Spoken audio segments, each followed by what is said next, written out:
Hey, I'm Decathlon Gamer, and welcome back to Zwift Fitness Journey. So today, I don't have a standard topic, a big topic, no major thing. So if you've been following closely with what goes on with the channel, my mom was having some health issues, and we've got to get their house sold and bring them here in town. In fact, I'm going to have to get a house with them. But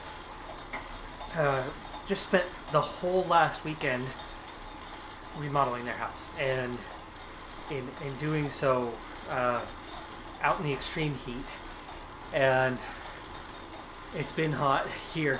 We shattered records 3 days in a row, made international news, so you might have already heard about it. And despite having air conditioning, it's been rough, and between doing the remodel and that, it's not been an easy handful of days.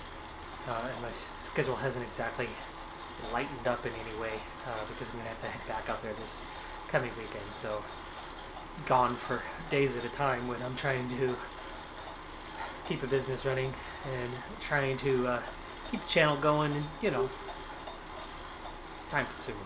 Well, anyway, today's topic: who do I support on YouTube? As in, which channels am I subscribed to?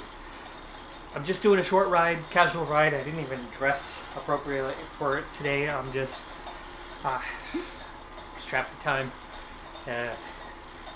I'm not worried about what watts I'm putting out. It is a route that I haven't completed, so I'm going to see if I can complete this route today and at least get credit and knock another route out and collect a few XP. I'm actually not even that far away from level 11 at this point. So, short route, short ride. Let's get to the topic. So first thing is, this is not an exhaustive list. This is not everything that I'm subscribed to. There are some generic ones, like musicians, artists that I listen to. I've covered music before, so the names would ultimately be the same on their channels that I follow. For the most part, this is definitely the majority, and this is probably 65% of the overall subscriptions that I maintain. I've found, especially as a YouTuber myself, that there's a couple things that I do that might not be typical of everyone, but otherwise, as a viewer, I'm relatively typical to everyone. The couple things that might be different is, one, I recognize how the system works when it comes to making a living or trying to just even get a small amount of funds out of being a YouTuber. And that comes down to sitting through 30 seconds of a video, of an ad, before clicking that skip button. As somebody who only receives a small amount of revenue as a YouTuber after 3 years even, and ultimately put the time in of the equivalent of a full-time job for this hobby, you know, I try to share the love with others. And so I regularly, not 100% of the time, but probably 90% of the time, I'll go to 32 seconds before I click skip on an ad, regardless of what it is. But the second thing that I do as a fellow content creator is that I do subscribe to a few more channels than I would possibly normally, especially smaller channels. When I come across a decent one there, I will do that because I know from experience how hard it is to build a small channel, and I know how cruel the YouTube algorithm is to a small channel. And so I tend to go after those smaller channels and try to give them some love and click that subscribe button for them as well. And while we're on that topic, real quickly, if you haven't clicked subscribe for my channel, please do. If you don't know this, the YouTube algorithm is incredibly cruel. I've been on YouTube for over 3 years. Like I said, I put in easily 30 to 40 hours a week. Honestly, I work over 60 hours a week on average when you include the business that I actually have, where I actually make a living from, because YouTube really does not pay that much until you get to a size where it is much more, much larger than what I have currently. Well, anyway, let's get to the list. Here are some of the channels that I subscribe to. I'm going to start with my kind of theme of the moment, of the time. I did not grow up playing D&D a single time. Once, as a middle school kid, I ended up at somebody's house, somebody that I didn't really know very well, but a fellow classmate, but I was with a friend who I did know well and that I did spend a lot of time with. They had played D&D before, and at this friend's house, they were getting ready to start a D&D campaign. I sat down with them, and I had a character sheet, and I started to get interest, but then somebody's mom called, and it was like, gotta go home, and then that was that.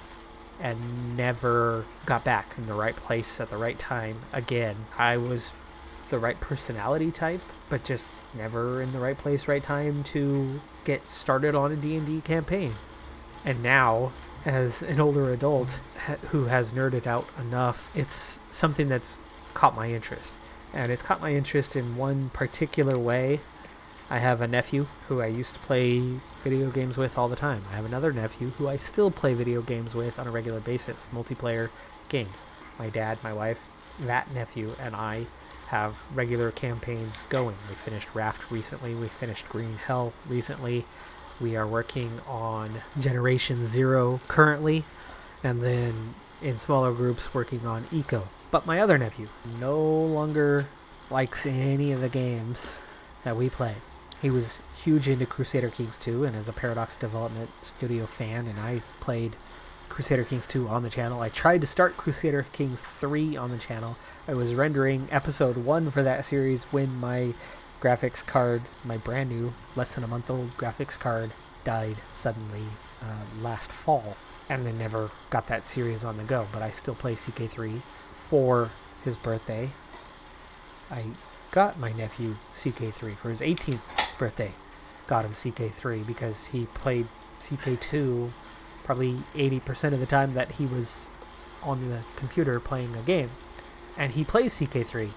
He still hasn't done a multiplayer campaign with me. So just getting him somehow involved in something, it has been my goal for a long time. And besides the computer, and besides reading, his thing is D&D. So that's kind of where the interest sparked from. Well, anyway, I'm not going to be talking about the other channels in this manner, but that's kind of my here and now topic. And I am 40 episodes into the second campaign, the Mighty Nine, on Critical Role. 4 hours per episode times 40 episodes. It's a lot of time that I have sat through, and I've covered almost every minute. I don't skip through. I'm not the kind of person that skips ahead on videos very often. I sit through them. I sit through their entirety. It's rare that I skip ahead and watch in chunks, and I know from my channel that there's lots of people that do that skip ahead and just go for key content. I'm the kind that sits through their entirety, mostly. Besides Critical Role, which again has occupied my viewership a lot when I'm in between filming content or while I'm editing content or whatever. Deerstalker Pictures, but specifically their One for All campaign. It's not a campaign, it's not an actual D&D thing. It is a group of young actors, filmmakers in Australia that got together, and they are doing this mock series, comedy series. Holy cow, they are so funny. So funny. Huge fan. Absolutely love their content. And then Geek and Sundry, RPG, not specifically D&D, though it's obviously tied to D&D, but Geek and Sundry, specifically The Guild.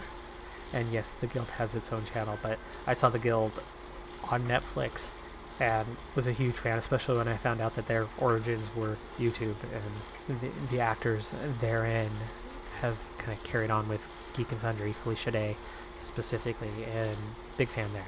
Alright, let me just group this next one together without discussion, but a lot of racing and or sim racing is where I get a lot of my viewership. When it comes to sports, I love to watch Premier League Soccer, or like the Euros right now, World Cup, U.S. Women's National Team, Portland Thorns. For racing, I get a lot of my content through YouTube, other than watching Formula One. So, few sim racers, Jimmy Broadbent, Super GT, Arva are ones that I watch pretty regularly. And then other content, news kind of content or info. WTF1, Formula World, Chain Bear. Holy cow, that guy is awesome. I aspire to be like him as a channel. For actual racing content, the FIA World Rally Championship channel. Need to get those highlights, though they're a little short for my liking, but still cool to see. It's the only way I get rally anymore. Extreme E, big fan, but they have some kinks to work out. It's in its first season. Looking forward to the future and what it has to hold. Formula E, for that matter, as well. I get a bit of content through them. W Series, Autosport, and then, of course, the big one for me that I watch a lot of is GCN, Global Cycling Network. So a lot of my cycling content comes through GCN. Some fellow content creators, some gamers, their channels that I like to watch. Zealand for FM content. Games for Kicks, 7 Days to Die, specifically there. He was kind of one of the first that I watched, though I haven't seen much of his content in a while.